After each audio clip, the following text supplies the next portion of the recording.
Hello, long-time listener, first time coming at you from this stage. I like to paint fast, I like to bike fast, paint slow, and read everywhere. I am 4'11", but my cackle, that shit's 6'4", and it dunks. My favorite comedy turned documentary is Idiocracy. I watch horror films through my fingertips. I'm a free diver into bear hugs, sudden showers of tears, and belly laughs. My favorite curses feature dramatically long ooh sounds, as in "Puta. I'm the eldest daughter of 5 to mothers who cut cords from their motherlands. I'm a people pleaser in recovery, plastering reminders to myself through iambic pentameter that I deserve love, even without running myself ragged to earn it. I am 35 and still flecks of the shell I am breaking out of, but I'm finding freedom in gilding the cracks. I'm an artist, sculpting the shape of her power and leaving no scraps. My name's Niko. Sometimes I do too much and still think too little of myself.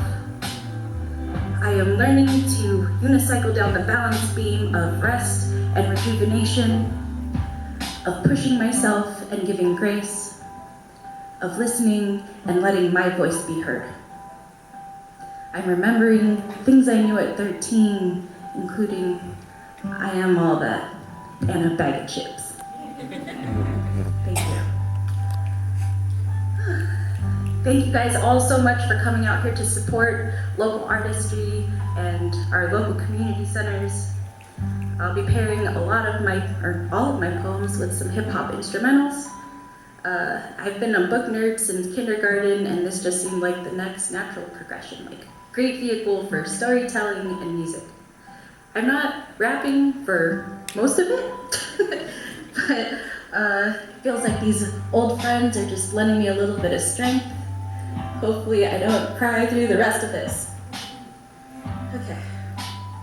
This next one, I imagine, I'm planting seeds for, will become an illustrated children's book.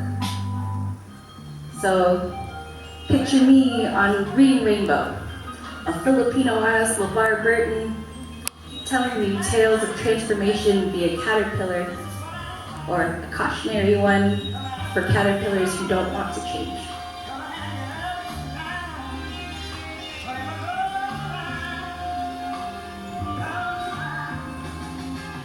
A little caterpillar and his siblings, striped yellow, white, and black, munched on the weeds of the milkweed plant upon which they had hatched.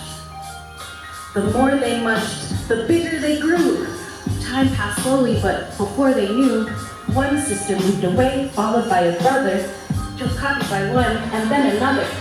The caterpillar searched for his sister and found her resting place beneath a twig. It smelled like her and was shaped like her, but was unfamiliar in its stillness. Fear filled him to bursting, like a balloon left at the spigot. What a terrible, horrible, no good fate! If this is what befell the others, I don't want the same. He went back to his leaf alone, stifling the urge to leave, the instinct to roam. He grew bitter and lonely upon that plant, missing his family and companionship. Gust of wind blew a familiar scent across his aging antenna. Why in the pond are you still here? Called a winged creature. Draped in autumn, with waves of black, white freckles dusting its back. Unrecognizable in form, but unmistakable in tone, she said, "Brother, what have you done?" "Nothing," he screeched. "I thought you all left to die." "No, little one," she cooed. "We left so we could fly." Thank you.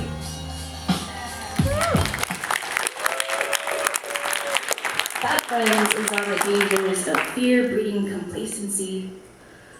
It's okay to be afraid of change, but you just can't let the fear stop you.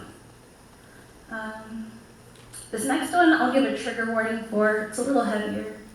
It's from the perspective of Ahmaud Arbery, who was a 23-year-old man who in 2020 was the victim of a heinous modern-day lynching while he was out on a run.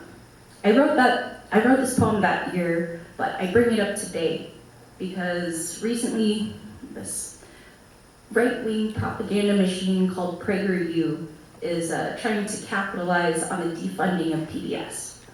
So they have, amongst other nightmare fuel, a cartoon of Christopher Columbus calling slavery no big deal and a great alternative to death.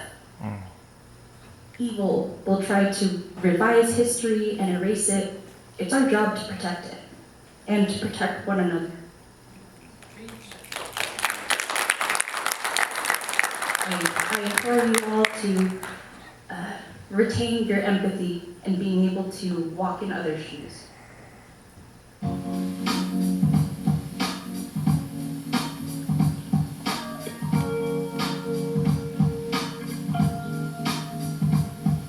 Breathe in, breathe out.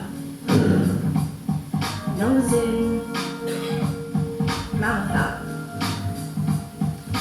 Left foot, right foot, one in front of the other. Shoes don't beat on the asphalt. The Georgia humidity hangs less heavy on my skin. I try to find respite in the shade. Keep going. Lungs on fire. Muscles screaming. I'm thirsty. Did I leave the oven on? Focus. Breathe in. Breathe out. Peace in. Peace out. A truck stops in front of me. Two men stalk out. Focus. Run around them. Wait. They have guns. I look like who? I was trespassing where?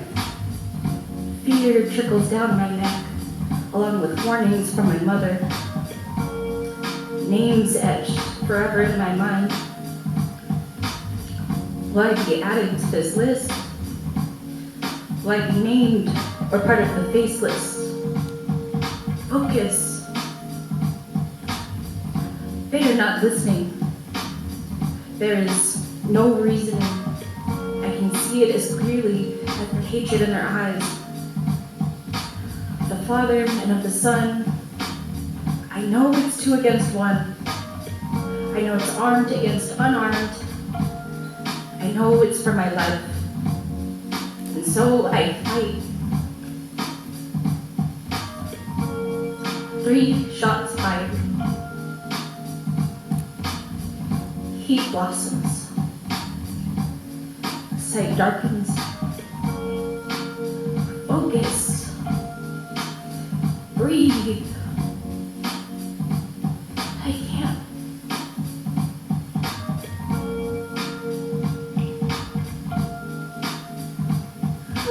Okay. Thank you, guys. Thank you.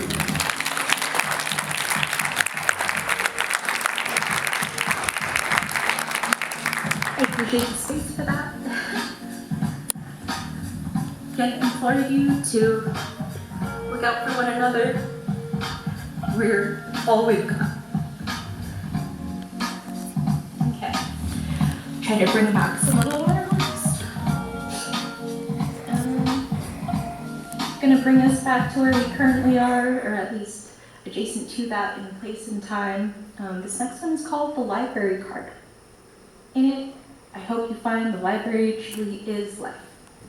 I wrote it to an instrumental by this duo I grew up on called Atmosphere, and I'll be damned if Slug's voice didn't creep up into mine.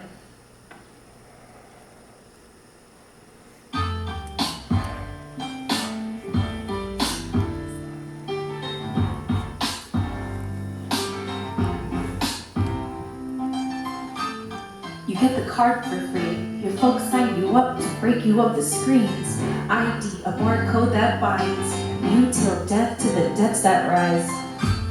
But don't get lost in the stacks, paralyzed by a choice into a panic attack. It's a great tragedy of life, a plethora to read in a limited time.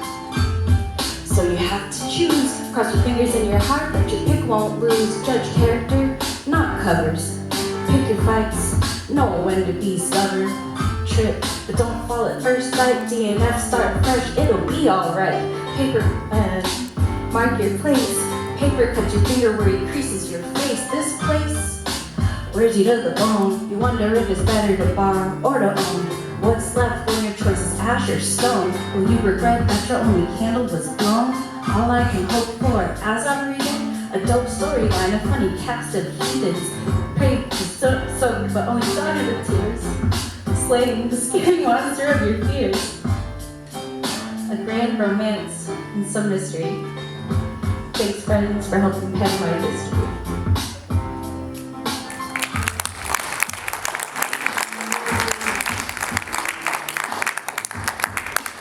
Okay, thanks for the grace I missed. The last one here, I wrote after a trip to Yosemite National Park.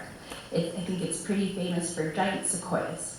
And they can get to over 300 feet tall and have been scientifically dated as old as 3,000 years old. I've reflected recently on feeling like I've lived a lot of life, but thinking of them, it's just so tiny in comparison.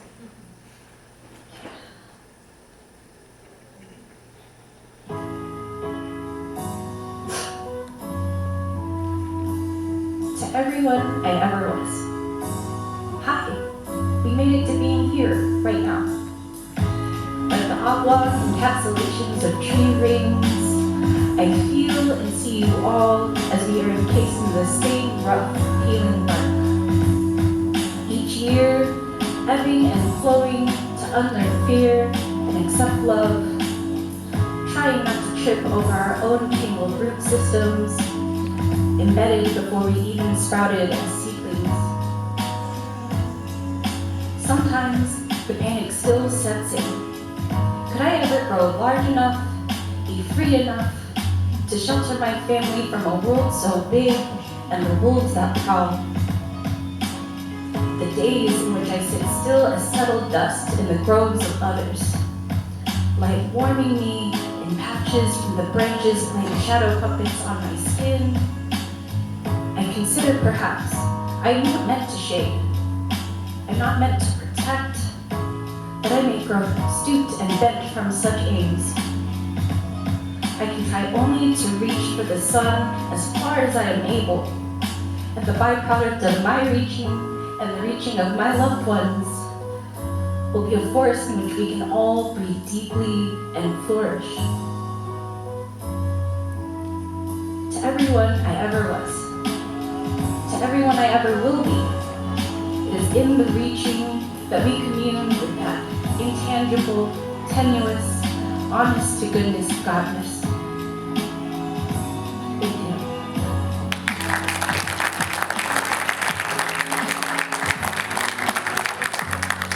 If I could ask y'all who are physically able to please get up from your seats and stretch with me a little bit physically. I want you to reach down and touch your toes, check out your root systems.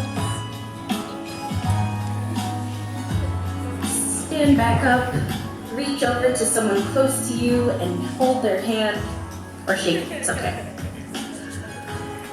Last one, you're gonna throw your hands up in the air and reach for the skies. Let this be a physical reminder to keep reaching for whatever brings you joy, for the people who bring out the best in you, and for whatever challenges give you the most satisfaction. You can put your hands down. Just wanted to thank everybody who's sharing the stage with me. And again, thank you so much. Take care, everybody. Let's fight for a world we can all grasp.